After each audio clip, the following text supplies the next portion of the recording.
Hello, everyone. Welcome back to the Cup TV, the currently unnamed podcast for all of your reality TV needs, where you can get your fill on any sort of gossip.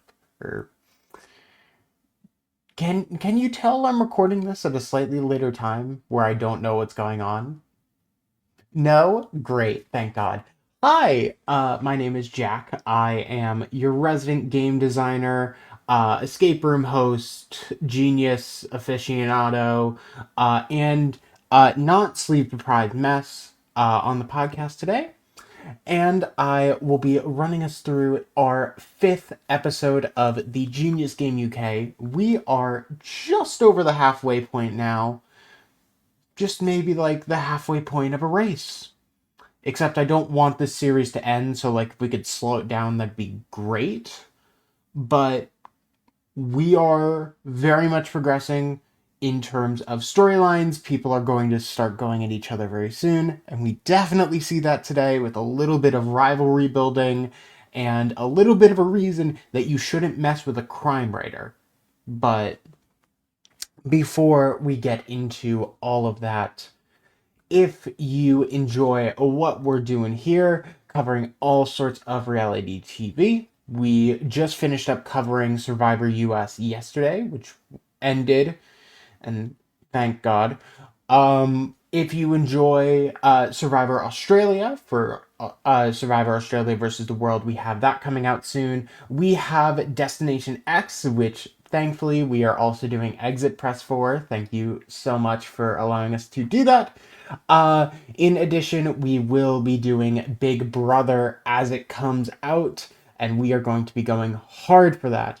If you are interested in any of that, please feel free to subscribe below and ring the bell, or follow us on any platform that you're listening to us to. It's a 2-second thing, and it really does mean the world if you just click a button for us. In addition, if you like any of WWE, Eurovision, or drag, we have channels for each of those covering those contents. I know that Eurovision just finished up, so feel free to check our coverage from last week in Basel. WWE is always running, and there are so many drag shows going on right now, including Bracket 2 of Drag Race All Stars in the US. So if you're interested in any of that, feel free to head down into the description below to look at those channels, and please give us a follow on there. Now, if you need to take us on the go, we are on almost any sort of audio podcast network that you can think of. Feel free to head into our description and view our link tree to see what we're there. And while you're there, you could buy some lovely merch from us, including our lovely cup mugs. The one that I have here has two logos, one logo, but the one you'll get has two for a new and improved design. If you also are looking for any hats, sweatshirts, hoodies, they'll all be on there. And finally, if you enjoy what I'm doing here, and thank you so much if you do, you can head to my Instagram below. It is Jack the Flop. You can also head to my Blue Sky, which is the exact same thing, and my Twitter, just add TTV to the end. If you like the podcast itself, feel free to follow the Cup Pod on any of those platforms. And with that said, I say we get going and I stop stalling. So, at the end of last week, we lost Amalfi to potentially one of the most contentious eliminations I have seen on any reality show. Unfortunately, Amalfi went out to what was a game that was really a vote. And it did suck to see probably one of the strongest players here go home, but there's going to be something lined up in the cards for that man, so we will definitely see him at some point in the future. But as our remaining 7 members of our cast come into today, we are playing a game that actually feels a little bit familiar, just with a different theme. Today, we are going to be playing Safari Race. For those who haven't seen it, Safari Race is very similar to a game that was played in the last season of the South Korean version of the Genius called Horror Race, but with a couple tweaks, one or two taken from the second version of Horror Race that was played that season. But let's quickly run through the rules. At the start of the game, each player gets all 6 chips for the animals that are in the game, being the lion, elephant, tiger, zebra, flamingo, and giraffe. From there, they pick 2 animals to back. They take those chips with them. The other 4 chips go into the box. Then, at the start of the game, there is an order drawn of the 7 players, and from there, everyone picks 4 chips out of that box and puts them on either the 1, 2, or 3 space on the board. At the end of the round, whichever animal has the highest unique number of chips on each space gets to move forward that many spaces. What I mean by that is, let's say there are 2 animals who have 3 chips on the board and one has 2.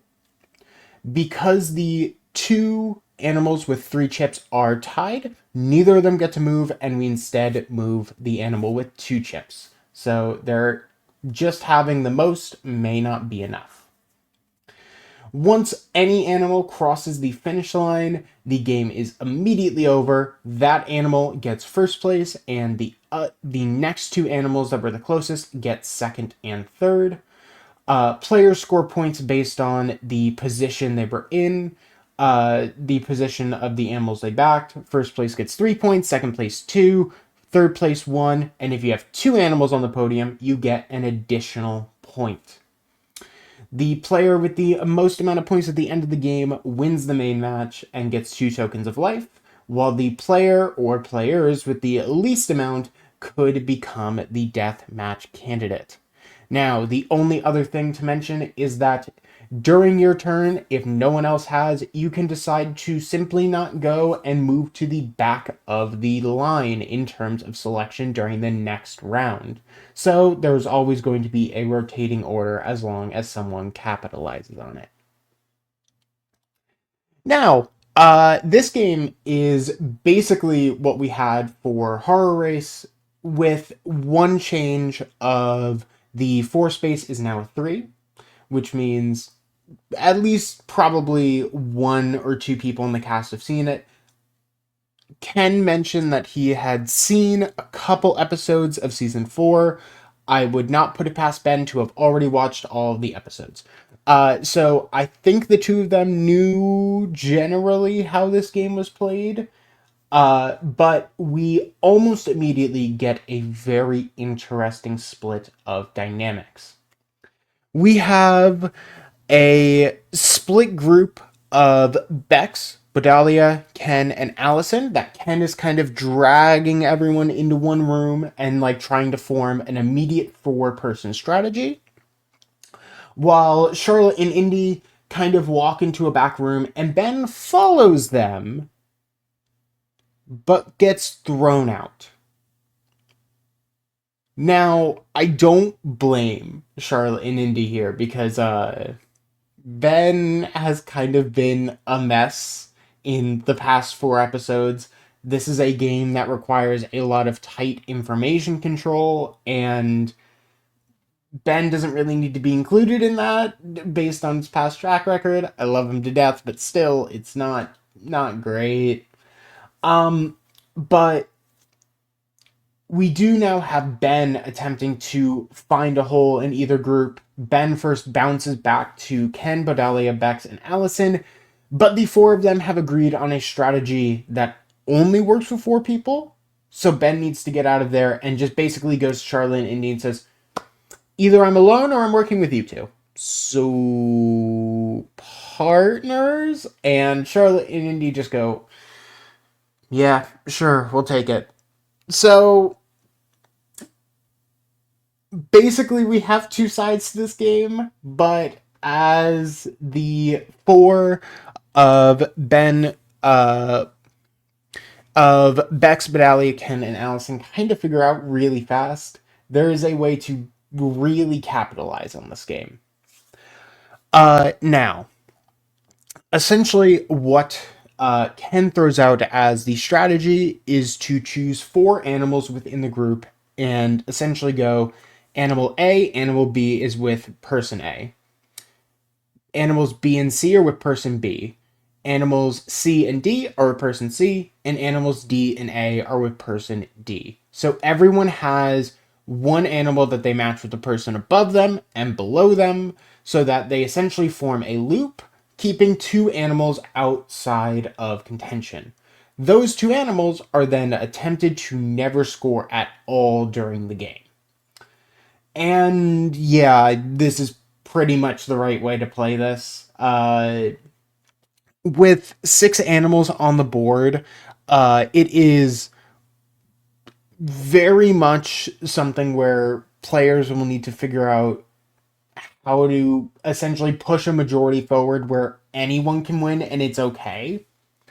Unfortunately, it does backfire slightly in terms of needing to essentially give the outside group king-making control of, okay, who is going to get supported by someone else because it just lined up that way.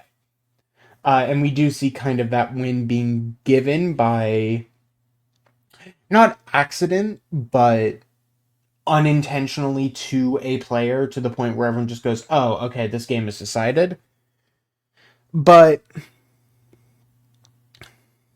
on the other side, we don't really hear a lot of strategy immediately from Ben, Charlotte, and Indy, probably because Charlotte and Indy are like, we have to give Ben a leg here, even if they really don't want to.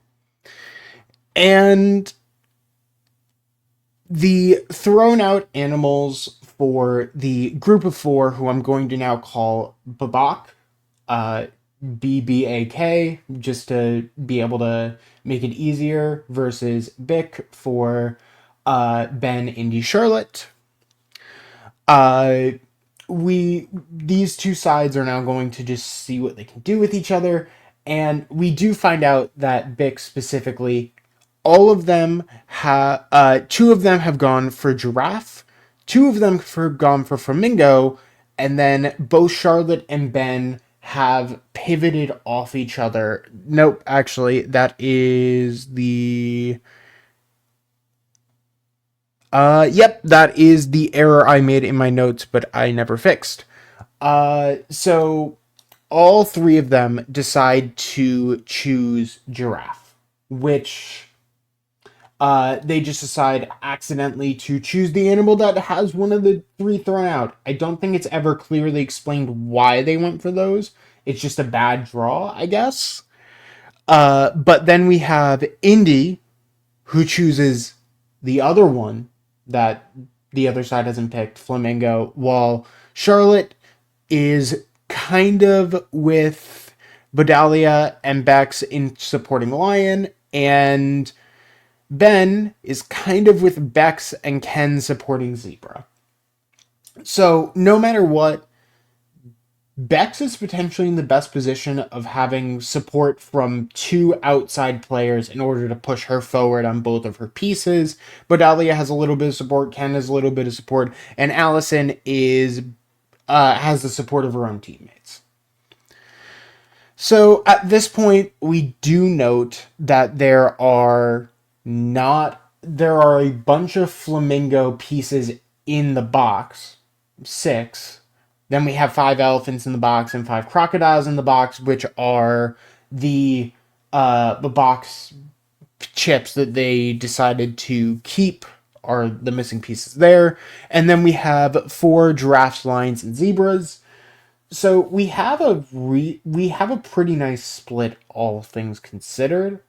I am, though, immediately worried for Indy because the four here can kind of control the game if they play it smart. We also do know the starting order now of Charlotte is going first, then Allison, then Ben, then Ken, then Bex, Indy, Bodalia. Unfortunately, the the back control, as long as the first player consistently gives it up, is going to go back and forth. So it'll be important to capitalize, especially as your team is doing that. Mostly because Babak has four members, so if one of them sits out, it's now 3-3. But if one of Bick has to sit out, it's 4-2. And that essentially means that Bick is playing with half of the rounds where they can try and put in control versus Babak where they can just kind of do what they need to. So players do begin to figure out, especially over the first two rounds, what chips are missing. Specifically, Allison kind of realizes early that, hey, I don't believe any of them have crocodiles or elephants.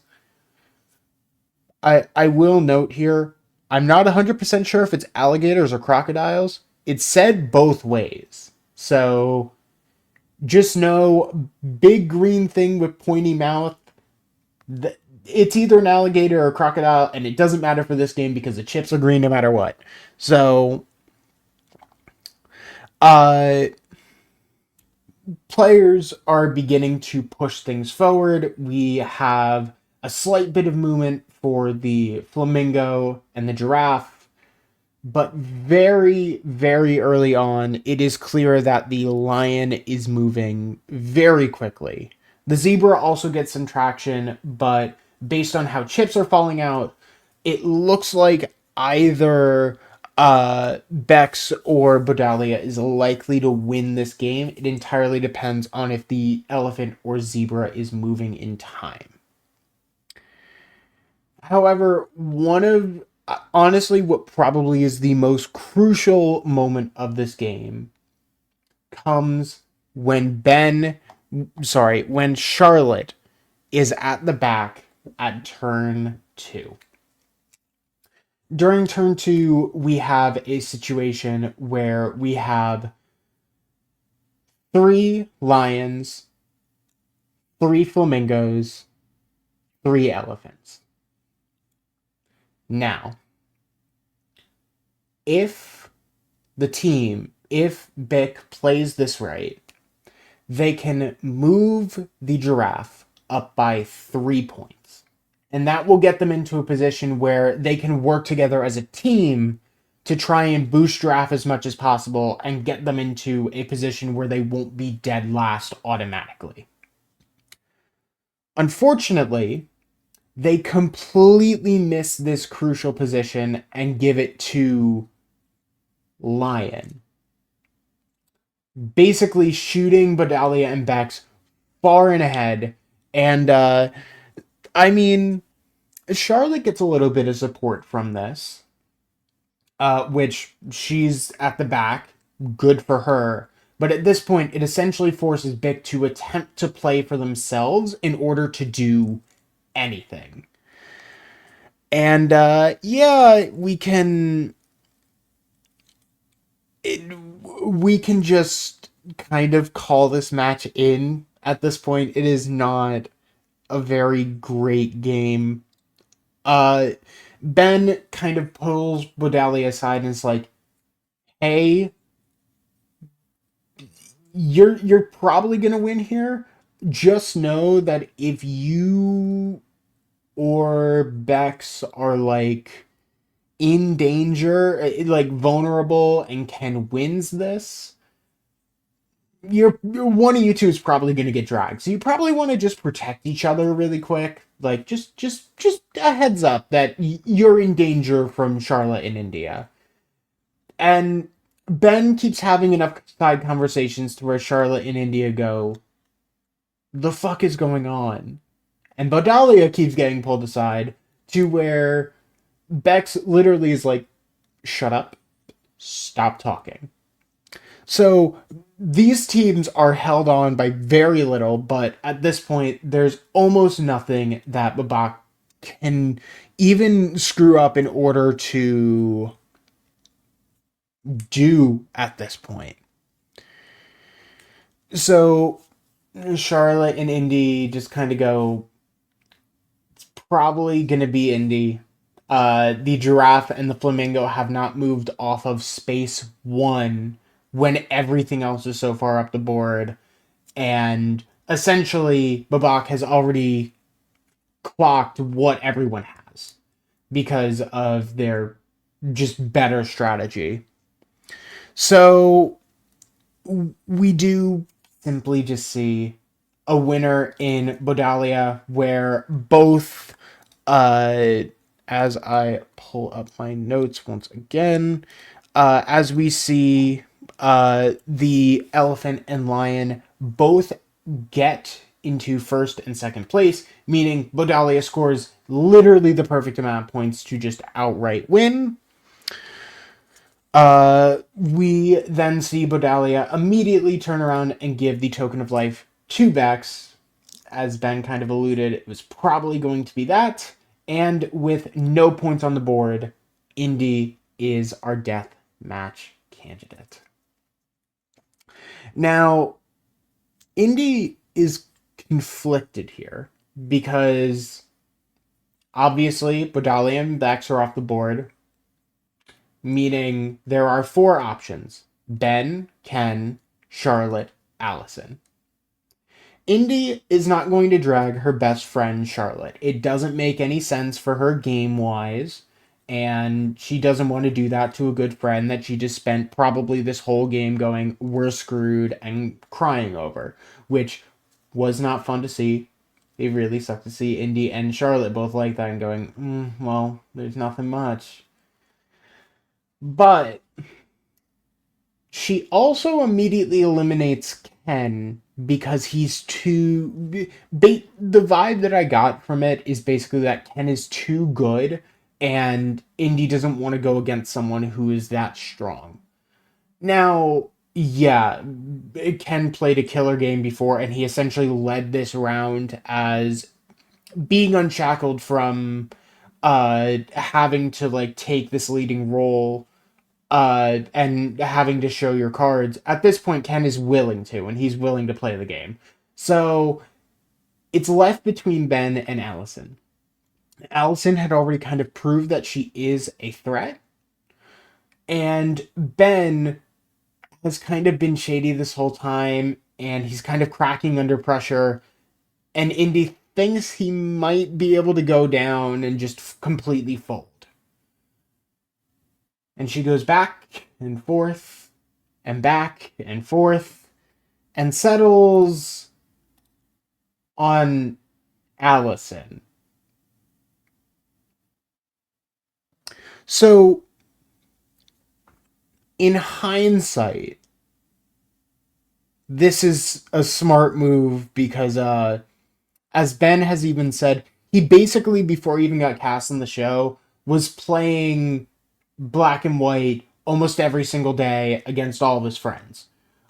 So this was a good choice, but at the same time, it does suck to see Indy and Allison be forced to go against each other, especially as Allison won a very tactful game, where she played perfectly, and Allison is the best choice here.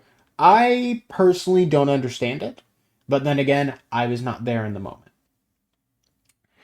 Now, before I go on, I do want to give a spoiler warning for season 4 of the South Korean Genius, because what I'm about to talk about is very much related to that in a way that players didn't clock, and we only found out through players talking about it and specifically Alex talking about it, which if you want more information or tea from players themselves, I do personally recommend the Dealer's Room podcast, which is the companion podcast from essentially the creator of one of the creators of the Genius game themselves. So it is a really, really good resource.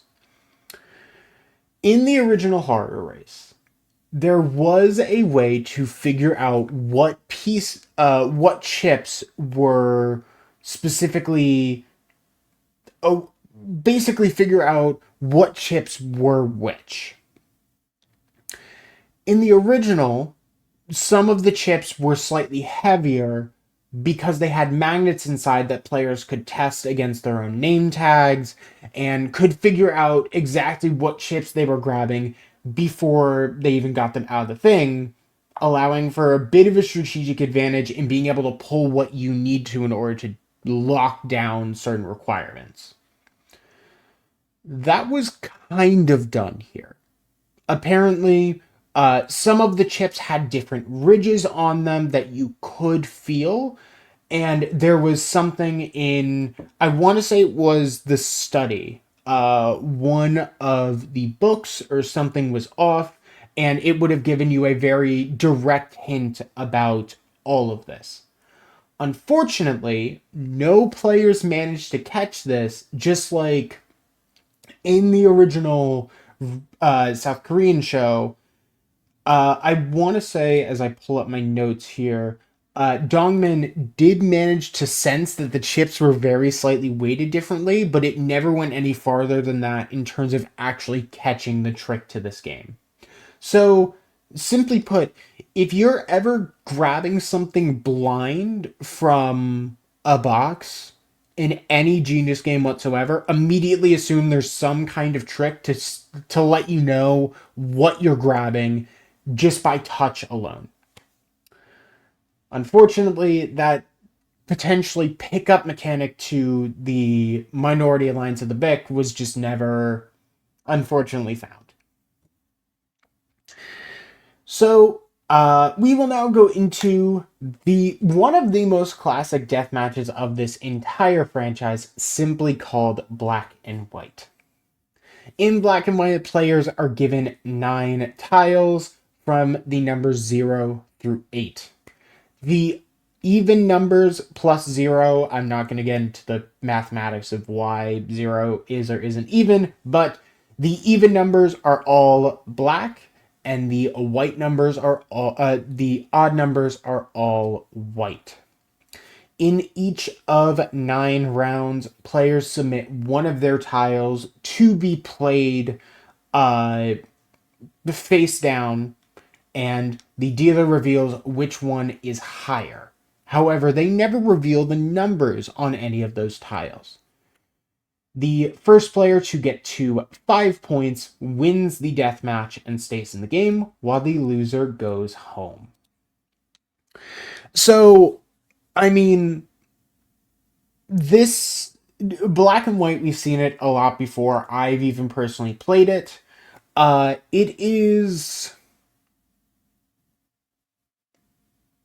It basically, most games of Black and White that I played, especially with people who kind of know what's going on, end up in tie scenarios because people can generally sense out what's a good strategy.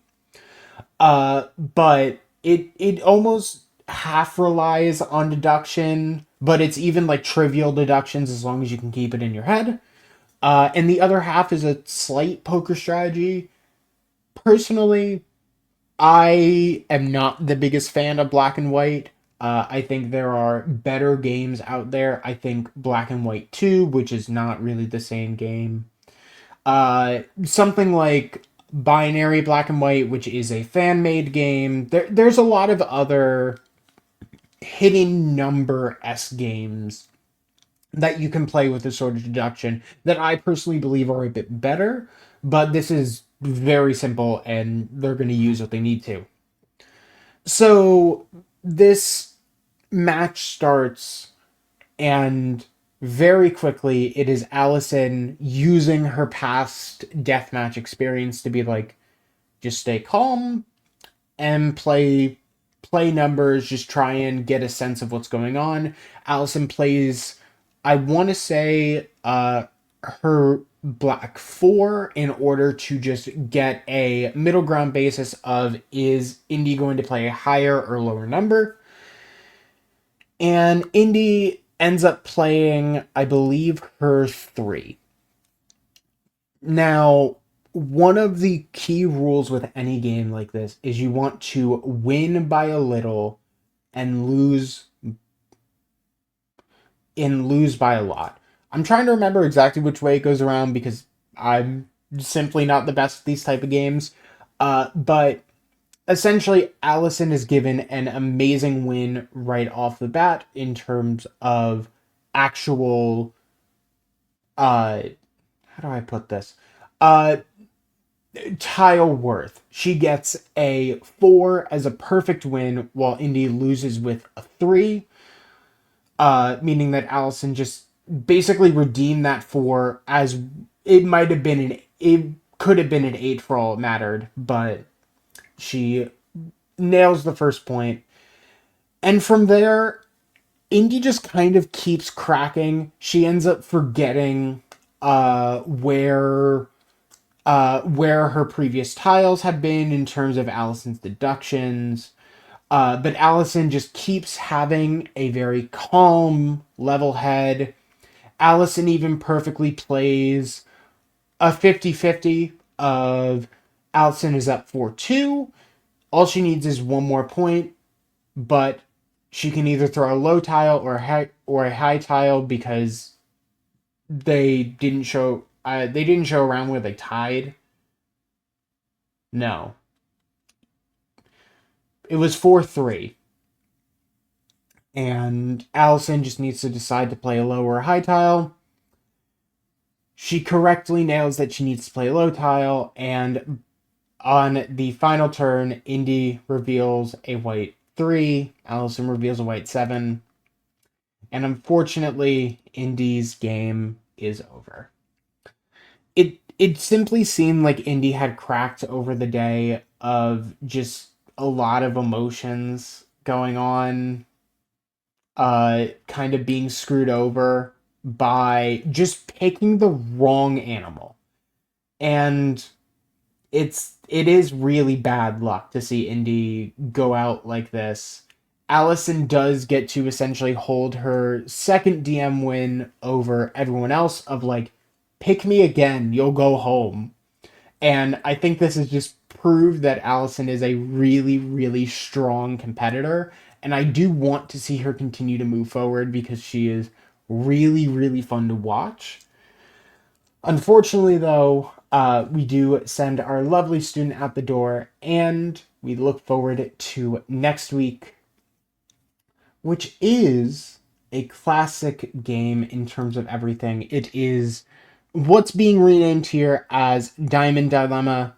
I want to say that was it as well in Netherlands, but we have the first main match that has returned for all 3 versions of the series so far, and I cannot wait to see how this one plays out, especially because this cast has been very standoffish in terms of wanting to betray each other, but you don't exactly get to escape from a Kong's dilemma without someone being very much betrayed. But with that said, though, that is basically all that I have to give. So thank you so much for being here. I know this was a little shorter, but there wasn't, unfortunately, as much to talk about today. However, if you did enjoy today's little romp through the genius, please feel free to subscribe below. I will be back next week along with coverage of Destination X. We did just finish up Survivor US, but Australia is right around the corner along with Big Brother. If you're a fan of drag, Eurovision, or WWE, please feel free to check our links below in order to find the channels for those, and feel free to give those some love as well. In addition, while you're down there, you can also find our audio podcast in order to give you any sort of on-the-go coverage from us on across any of our channels. And finally, I am totally going through it. If you are looking for any sort of merch from us, including our lovely cup mugs, maybe some hats, some sweatshirts, feel free to head to our merch shop in the description at lanagcreations.etsy.com. Once again, that is lanagcreations.etsy.com. But with that said, I am going to get out of here. My name is Jack, and hopefully we'll see you for the future. So, cheers!